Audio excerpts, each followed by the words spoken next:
நான் நம்புவேன் நம்புவேன் உம்மை மட்டுமே. என் வாழ்வின் நம்பிக்கையே நீதானையா. நான் நம்புவேன் நம்புவேன் உம்மை மட்டுமே. என் வாழ்வின் நம்பிக்கையே நீதானையா.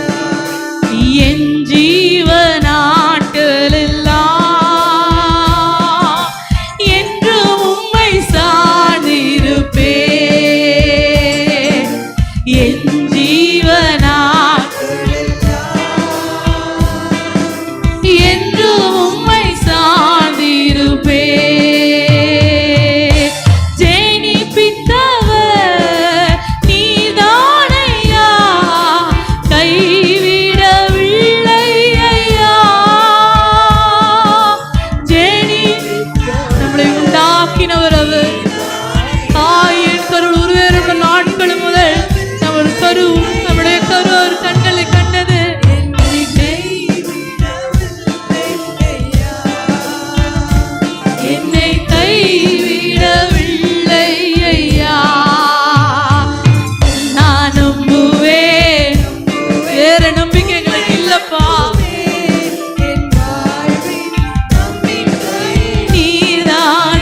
வாழ்க்கை நம்பிக்கை வேறு எதுவும் இருக்க முடியாது. கர்த்தரை மாத்திரம் நம்ம வாழ்க்கை நம்பிக்கையா இருக்கணும். அன்று சாராள் ஆபிரகாம் கர்த்தரை மாத்திரம் நம்பி இருக்கும் போதுதான் அவங்க அதிசயத்தை அவங்க வாழ்க்கையில செய்தார். எல்லாமே சென்று போயிடுச்சு, ஒன்றுமே நடக்கக்கூடாதுதான். ஆனா தேவன் அவங்க வாழ்க்கையில ஒரு வாக்கை கொடுத்தார். அந்த வாக்கை நிறைவேற்ற ஒரு வல்லவரா இருந்தார். ஹல்லேலூயா. உங்க இடத்துல வாக்கு கொடுத்தாருன்னா அந்த வாக்கின் மேல நம்பிக்கையா இருங்க, தேவன் நிறைவேற்றுவா.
கடைசி மரியதோ நம்மளை நடத்த வல்லவரா இருக்கிறார்.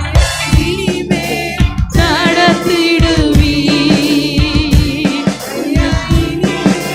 நடத்திடுவி. நான் நம்புவேன், என் நம்பிக்கையே என் வாழ்வு நம்பிக்கையே நீதானையா. நான் நம்புவேன் நம்புவேன் என் வாழ்வு நம்பிக்கை நீதானையா. Thank you Lord. நீ நெகிழப்பட்டவனும் கைவிடப்பட்டதும் ஒருவரும் கடந்து வரும் நடவாதும் இருந்தாலும் ஆனாலும் உன்னை நித்திய மாட்சிமையாவும் தலைமுறை தலைமையா இருக்கும் மகிழ்ச்சியாயும் வைப்பேன் என்று கர்த்தர் வாக்கு கொடுத்திருக்கிறார். உங்க மேலே நித்திய மகிமை, அந்த நித்திய மாட்சிமை தலைமுறை தலைமுறையாய் தொடர தேவன் உதவி செய்ய வல்லவரா இருக்கிறார். அவர் எவ்வளோ வாக்குத்தத்தம் நம்மளோட வாழ்க்கையில கொடுத்திருக்கிறார். அதை மறந்துவிட தேவன் அநீதியுள்ள தேவன் அல்லவே. சொன்ன ஒவ்வொரு வார்த்தைகளையும் தேவன் நம்ம வாழ்க்கையில நிறைவேற்ற வல்லவரா இருக்கிறார்.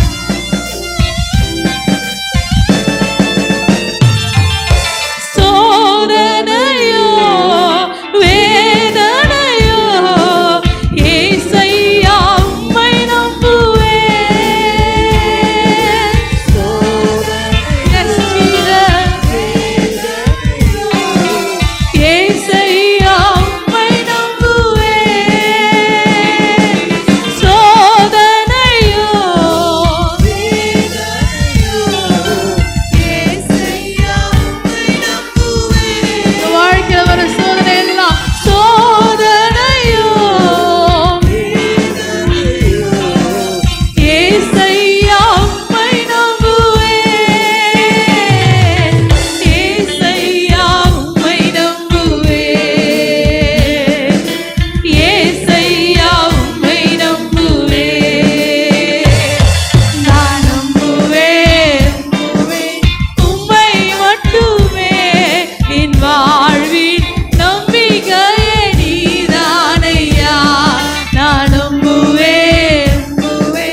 வைக்கலப்பா, மருத்துவர்கள் மேல நான் நம்பிக்கை வைக்கலப்பா, உண்மை மாத்திரம் என் ஜீவ நாட்களெல்லாம்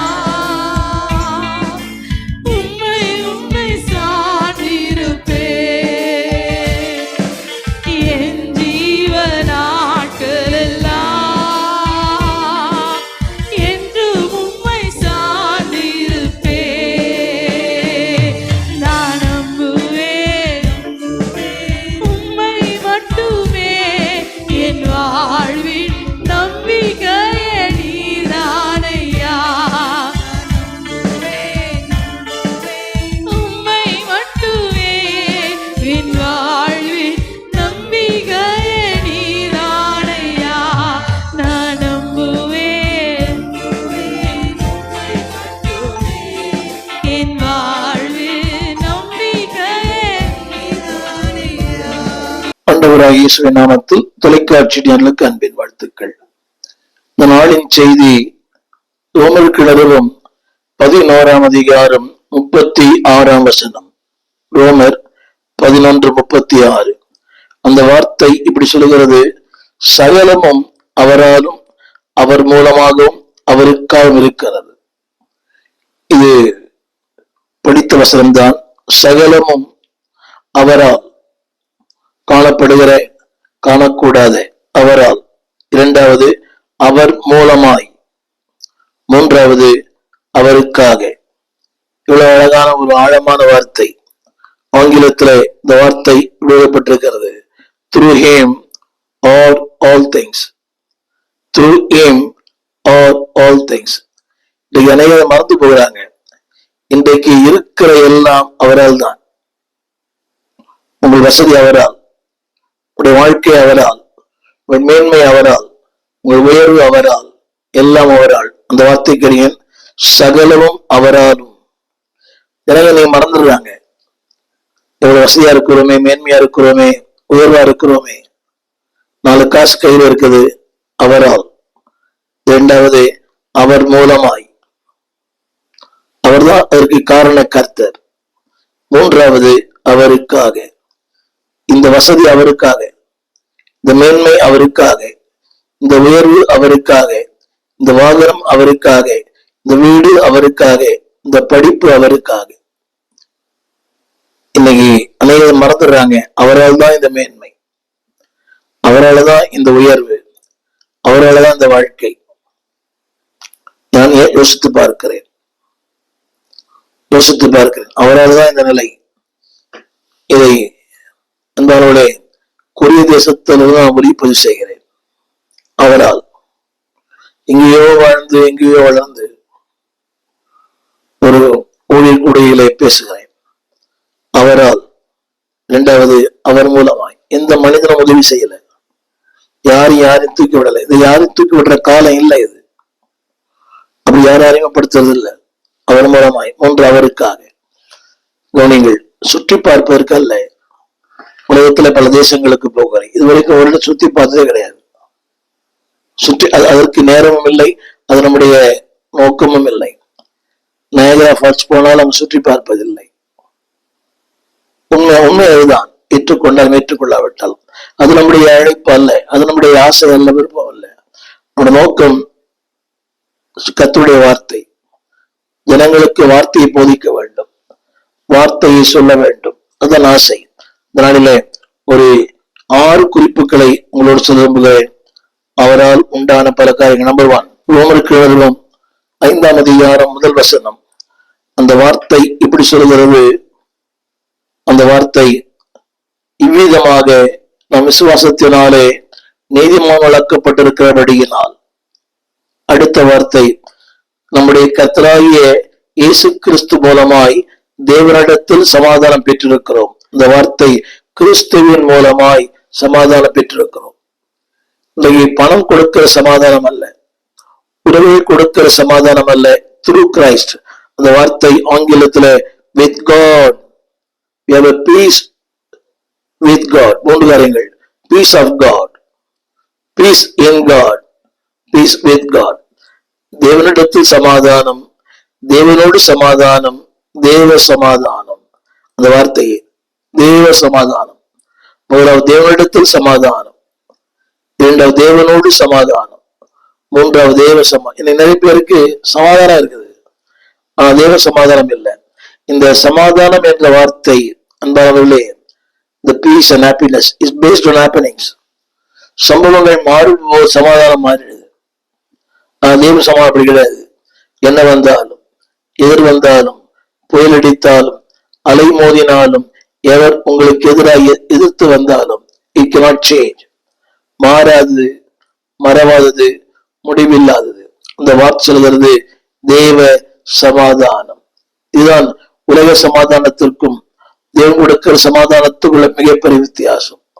உலகம் தராத அன்பு, உலகம் தராத சமாதானம், உறவுகள் தராத சமாதானம், படிப்பு, அந்தஸ்து, ஜாதி இத்தராத சமாதானத்தை கிறிஸ்துவின் மூலமாய் திரும்ப துருகியும் அவரால் அவர் மூலமாய் அவருக்கு அப்படின்னா அந்த சமாதானத்தை கொடுக்கிற நோக்கமே நீ அவருக்கு பயன்பட வேண்டும்.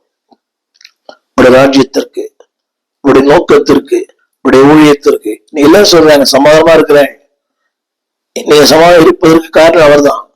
அந்த வார்த்தை அவருக்காகத்தான் அவர் சமாதானம் வச்சிருக்கிறார்.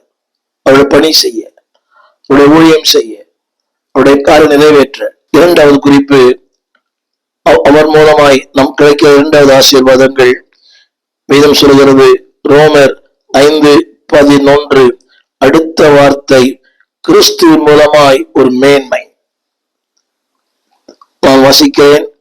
அதாவது 2 காரியம் போட்டிருக்குது. அதாவது ஒப்புரவாதலை பெற்றோம், பாவ மன்னிப்பை பெற்றோம், மேன்மையை பெற்றோம். நிறைய பேருக்கு இந்த மேன்மை யாரால் வந்ததுன்னே புரியல. என்னை கேட்டுக்கொண்டு தேவ பிள்ளையே, நீங்க இந்த மேன்மை தற்செயல உழைப்பால இப்படி எல்லாம் கிடையாது. வார்த்தை படிக்கிறேன். அதுவும் அல்லாமல் இப்பொழுது ஒப்புரவாக்குதலை, அட்டோன்மெண்ட், ரெக்கன்சிலியேஷன், ஒப்புரவாக்குதலை நமக்கு கிடைக்க பண்ணின கர்த்தராகி கிறிஸ்து இயேசுவின் மூலமாய். 2 காரம் பிரித்து வாசிக்கிறேன். தேவனோடு இருக்கிற ஒப்புரவு, எங்கேயோ பிறந்து வளர்ந்து அவருடைய காணியாட்சிக்கு துரோகிகளாய் சத்துருக்களாய் இருந்த நம்மை அவரோடு கூட வேதம் சொல்லுகிறது ஒப்புரவாக்குதலை நமக்கு கிடைக்க பண்ணின. இவ்வளவு பெரிய பாக்கியம். ஒப்புரவாக்குதலை கிடைக்க பண்ணினார். அது வசப்படுறது கிறிஸ்து மூலமாய். அது மட்டுமல்ல, இந்த ஒப்புரவாகுதல். இரண்டாவது, இயேசு கிறிஸ்து மூலமாய் இந்த மேன்மை. என்னை கேட்டுக்கொண்டு பிள்ளையே, நினைக்காதீங்க ஏதோ நான் புண்ணியம் பண்ண ஜெபம் பண்ண இல்லை. இந்த மேன்மை த்ரூ கிரைஸ்ட். இந்த பெயர் அவரால், இந்த மேன்மை அவரால் தான். ரொம்ப பேருக்கு புரியுது இல்லை. இன்னைக்கு நீ மேன்மையா இருக்கிறீங்க, இது காரணமே ஆண்டவர் இயேசுதான். அவரால், அவர் மூலமாய், அவரால் தான் இந்த மேன்மை வந்திருக்கிறது. எந்த மேன்மை சிலுவை இல்லாமல் ஏதுமில்லை இந்த பாரின் நிலை. எனவே போல் சொல்லுகிறார், சிலுவை குறித்து அல்ல ஒன்றை குறித்து மேன்மை பாராட்ட மாட்டேன். சங்கீதக்காரன் சொல்லுகிறார், சில இடங்களையும் குதிரையினம் குறித்து மேன்மை பாராட்டுகிறார்கள். நாங்களோ எங்கள் தேவனாய கர்த்தருடைய நாமத்தை குறித்தே மேன்மை பாராட்டுவோம். சிலருக்கு ஜாதி பெருமை, சிலருக்கு பணப்பெருமை, சிலருக்கு அழகு பெருமை வேண்டாம். ப்ரைட் ஆஃப் ரேஸ், இனப்பெருமை வேண்டாம். ப்ரைட் ஆஃப் ஃபேஸ், அழகு பெருமை வேண்டாம். ப்ரைட் ஆஃப் கிரேஸ், கிருபை பெருமை. இவ்வளவு பேருக்கு தான் பெருமை. என் அன்புடைய ஊழியர்களே, நீ இன்றைக்கு மேன்மையா இருக்குன்னு சொன்னால் அதற்கு அவர்தான் காரணம். நான் இன்னைக்கு மேன்மையா இருக்குன்னு சொன்னால் என் தாய் தப்பன் அல்ல, புண்ணியம் அல்ல, தவமங்கள் அல்ல, புகழ் அல்ல. The grace of God. இந்த வார்த்தையை சொல்லுகிறேன். Through him we received. அதை உணர்த்தப்பட்டது அவர் மூலமாய் மேன்மை பாராட்டுதல். நீ மேன்மை பாராட்டு, இந்த மேன்மைக்கு காரணமே அவர் தானே. அதை விட்டுட்டு எதையோ மேன்மை பாராட்டுறீங்க. ஜாதி மேன்மை, பண மேன்மை, குல மேன்மை. நீ எல்லாருமே கவனிங்கள். ஸ்டேட்டஸ் பார்க்கிற மக்கள் தான். அது பார்க்க தப்பு இல்லை. ஆனால் இந்த மேன்மைக்கு அவர் தானே சொந்தக்காரர். உங்களை மேன்மையை வைத்தவர் அவரை மேன்மையை வைப்பாரே. அது யோசிக்க மாட்டீங்க. நீங்க மேன்மையா பிறக்கல, ஆனா உங்களை மேன்மையா வைத்தவர் அவரை மேன்மை வைப்பார். இன்றைக்கு இந்த பெண்ணை பெற்ற எல்லாரும் சொல்றாங்க, பையனை சொந்த வீடு இருக்குதா? அதே போல பையன் ஆச்சரியம், பொண்ணு சொந்த வீடு. அந்த பொண்ணு சொந்த வீடு என்ன பண்ண போறான்? அதுக்கு 4-5 அண்ணா இருக்கிறா, அக்கா தங்கச்சி இருக்காங்க. பெண் வைத்திருக்கிறவங்களாம் கேட்கிறாங்க, என் மகள் வாடகை வீட்டுல குடியிருக்க கூடாது, காலம் முழுக்க கஷ்டப்படணும் என கேட்க. அப்படி உங்க பெற்றோர் யோசித்திருந்தா உங்களுக்கு நீங்க பிறந்திருக்க மாட்டீங்க. உங்களுக்கு ஒரு மேன்மை தந்தவர் அந்த பையனுக்கு ஒரு மேன்மை தர மாட்டாரா? கவனிங்கள், மாற்றிக்கொள்ளுங்கள், சிந்தையை மாற்றுங்கள், எண்ணங்களை மாற்றுங்கள். அவர் மூலமா தான் மேன்மை. உங்களை மேன்மை வைத்தவர் அவரை மேன்மை வைப்பார். மேன்மை என்பது உழைப்பால் உண்மைதான், தேவனாலதான் மேன்மையே. எந்த தேவனால், எந்த தேவனால். அந்த மேன்மைக்கு சொந்தக்காரர் அவர் தான். அந்த பிள்ளைகளை, என்னுடைய அப்பா அம்மா என்னை உயர்த்தல, என்னுடைய சந்ததியை உயர்த்தல, என் குடும்பம் உயர்த்தல, நான் அதாவது எந்த உறவுகளை உயர்த்தல. இந்த மேன்மைக்கு அவர்தான் காரணம், அவர்தான், அவர் மட்டுமே.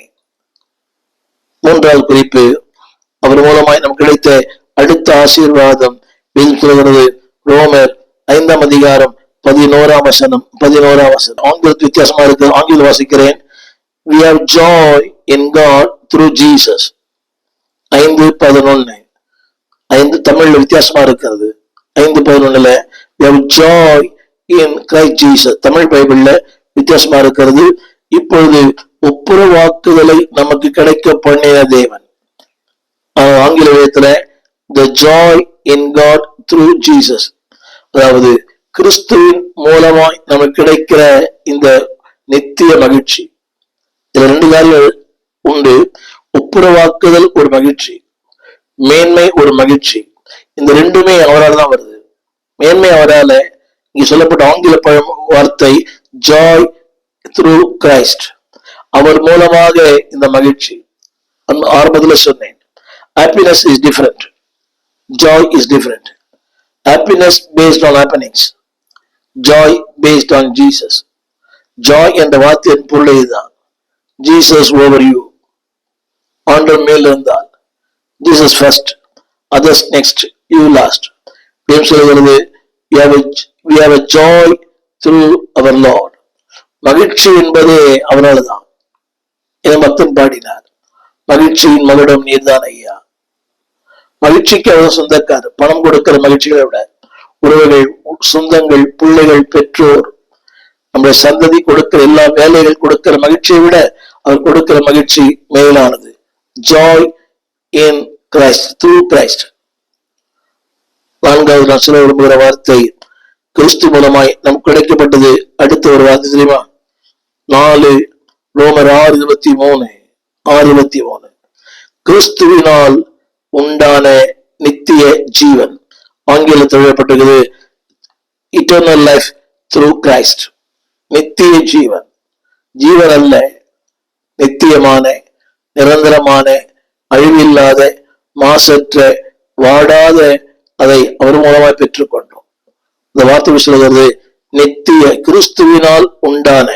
அது ஒரு வார்த்தை போட்டிருக்கு, பாவத்தின் சம்பளம் மரணம். அது உங்களுக்கு எனக்கு கிடைக்க வேண்டிய ஒன்று. ஆனால் தேவனுடைய கிருபையோ, அடுத்த வார்த்தை வரங்களோ, அடுத்த வார்த்தை 3 தான் சொல்றார்.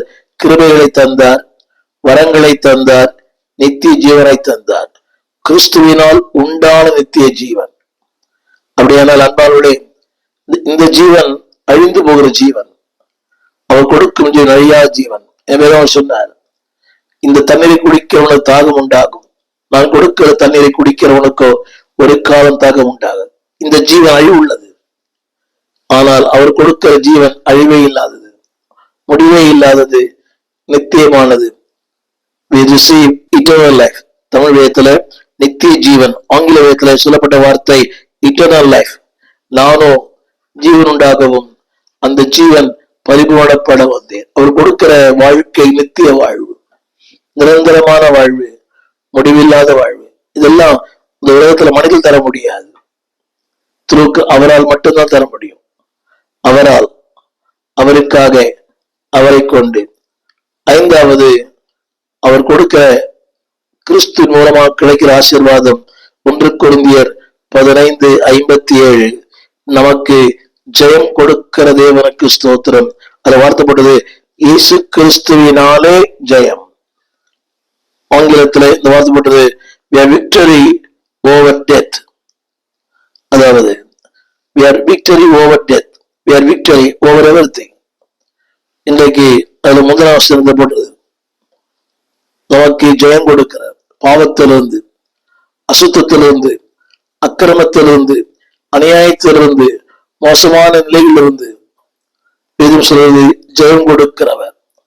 அவர் இல்லை என்றால் தோல்விதான். தோல்வி வாழ்க்கையே தோல்விதான், தோல்வி மேல தோல்வி. ஆனால் தோல்விகளை வெற்றியாய் மாற்றுகிறவர் கர்த்தர். He can change your victim into victor. He can change your fatal into final. உன்னுடைய வாழ்க்கையை மாற்றுவார், உன் தலையெழுத்தை மாற்றுவார். இசைக்கியாவின் தலையெழுத்தை மாற்றினவர், பேதுருவின் தலையெழுத்தை மாற்றினவர், தோல்விகளை வெற்றியாய் மாற்றுகிறார். ஐயரே, நாமும் பிரயாசப்பட்டும் ஒன்றும் அகப்படவில்லை. தேர்ச்சி பெற்ற மீனவன், கடலிலே பிறந்து கடலே வாழ்ந்து கடலே, he knows everything. He knows the ups and downs of the sea. அந்த கடலின் ஆழம் உயரம் எல்லாம் அறிந்தவன். அறிவு அனுபவம் கைவிட்டு விடும், அல்லவன் கைவிடவே மாட்டார். வார்த்தை சொல்கிறது, அவர் எப்போதும் எல்லா இடங்களிலும் வெற்றி சிறக்க பண்ணுகிற தேவன். எப்போதும் எல்லா இடங்களிலேயும் அரசியல்வாதிகளுக்கு குறிப்பிட்ட வெற்றி கிடை தோல்வி கிடைக்கிறது. இந்த விளையாட்டுத்துறை வெற்றி பெறுகிறார், தோல்வி அடைகிறாங்க. அதை அப்படி இல்லை, எல்லா இடங்களிலேயும் வெற்றி சிறக்க பண்ணுகிறவர். In all times, all places. அவர் கொடுக்கிறது என்ன தெரியுமா? வெற்றி, வெற்றி, வெற்றி. அதுதான் தேவன், வெற்றி வேந்தர். எனவேதான் பவுல் சொல்லுகிறார், ஜெயம் கொடுக்கிற தேவன். என்னை கேட்டுக்கொண்டிருக்கிற அன்பு பிள்ளையே, பல தோல்வியை சந்தித்திருக்கலாம். குடும்ப வாழ்க்கையில தோல்வி, ஊழியத்திலே தோல்வி, தனிப்பட்ட வாழ்க்கையில தோல்வி, பொருளாதாரத்திலே தோல்வி, எல்லாம் தோல்வி, தோல்வி, தோல்வி. ஆனால் தோல்வி வெற்றியை மாற்றுகிறவன் கர்த்தர். பேதுருக்கு எல்லாமே தோல்விதான். இவனோட வாழ்க்கையில தோல்வி மேல தோல்வி, வெற்றியை மாற்றுகிறவன். வேதம் சொல்லுகிறது, ஜெயம் கொடுக்கிற தேவன். அவர் ஏனென்றால் ஜெயத்தை உனக்காக ஆயத்தம் பண்ணுகிறவர், ஜெயத்தை கட்டளையிடுகிறவர், ஜெயம் கொடுக்கும் தேவன். அதான் பாட்டு பாடுறோம், ஜெயம் கொடுக்கும் தேவனுக்கு கோடி கோடி ஸ்தோத்திரம். ஜெயத்தை கொடுக்கிறவர், அதை உன்னால் உருவாக்க முடியாது. You cannot earn, but you can receive. நீங்கள் சம்பாதிக்க முடியாது, ஆனால் பெற்றுக்கொள்ள முடியும். அவர் சொல்லுகிறார், ஜெயத்தை உனக்கு கொடுக்கிறேன் ஆவிக்குரிய வாழ்க்கையில. இது உண்மை. என்னுடைய வாழ்க்கையில் எத்தனையோ காரியங்கள் விஷயத்துல தோல்வி மேல தோல்வி, தோல்வி, தோல்வி, தோல்வி, ஜெயமே இல்லை. ஆனால் கிறிஸ்துவோட வரும்போது ஜெயம், ஜெயம், ஜெயம். உன்னுடைய வியாபாரத்துல, தனிப்பட்ட வாழ்க்கையில, ஆவிக்குரிய வாழ்க்கையில ஜெயம் கொடுக்கிற தேவன். ஜெயம் சொல்லுவது, அவர் மூலமாய் நமக்கு ஜெயம். இந்த செய்தி என்றால் த்ரூ கிரைஸ்ட், அவர் மூலமா உங்களுக்கு ஜெயம் உண்டு.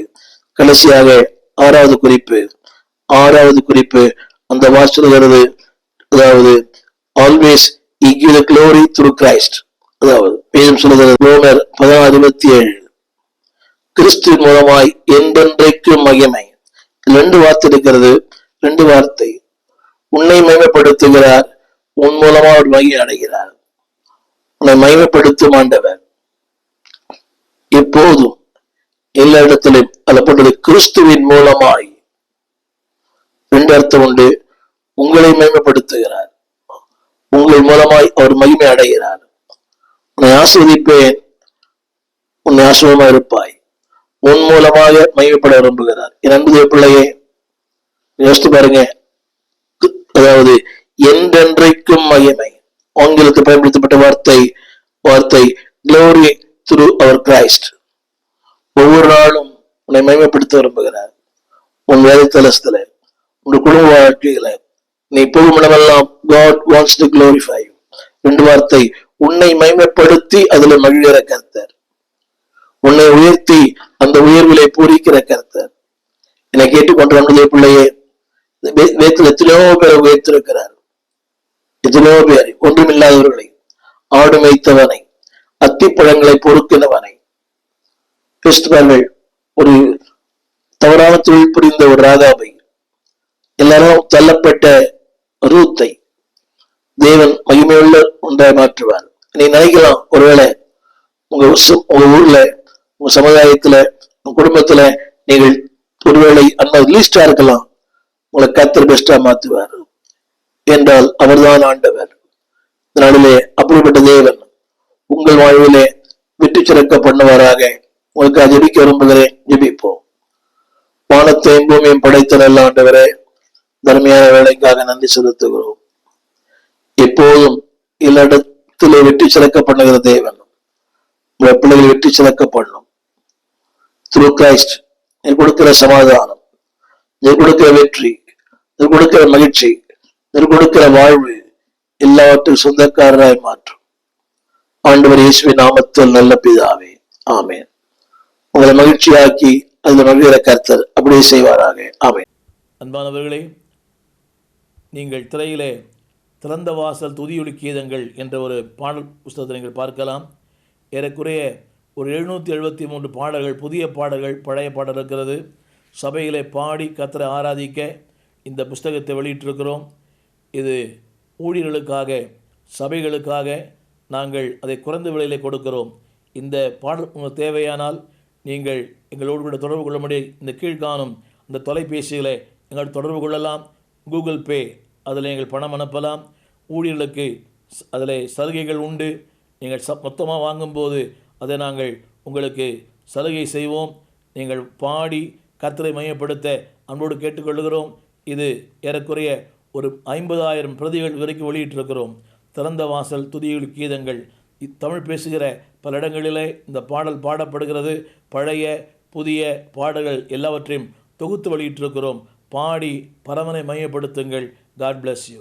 கர்த்தர் ஆசீர்வதிப்பாராக. எங்கள் ஆராதனைகள் இந்த கீழ்கண்ட விலாசத்திலே நடக்கிறது. திறந்த வாசல் சபை 65 பரமானந்த முதலை தெரு, 7 கிணறு, ஸ்டான்லி ஆஸ்பத்திரி சமீபம், பாரதியார் மகளிர் கலைக்கல்லூரிக்கு பக்கத்தில் ஸ்டான்லி ஹாஸ்பிட்டல் பக்கத்தில் திறந்த வாசல் சபை. ஒவ்வொரு ஞாயிற்றுக்கிழமை காலை 8 மணி முதல் 10 வரை, மாலை 6 மணிலிருந்து 8 வரை வினார நடக்கிறது. பங்கு பெறுங்கள். ஒரு நாளும் செவ்வாய்க்கிழமை 12 மணிக்கும் வெள்ளிக்கிழமை 12 மணிக்கும் ஜெபங்கள் நடக்கிறது. வாருங்கள், பங்கு பெறுங்கள். தேவ வார்த்தையை கேட்டு தேவனை மகிமைப்படுத்துங்கள். God bless you. எங்கள் விலாசம் போதகர் ஸ்டீஃபன் தேவகுமார், திறந்த வாசல் சபை, நம்பர் 65, பரமானந்த தெரு, 7 கிணறு, சென்னை 600001. தொடர்புக்கு 9841839287. மேலும் 0444183330. எங்கள் மின்னஞ்சல் stephenopendor@gmail.com. எங்கள் தேவ செய்திகளை யூடியூப் சேனலில் பார்த்து பயனடையுங்கள். தேவன் உங்களை ஆசீர்வதிப்பாராக.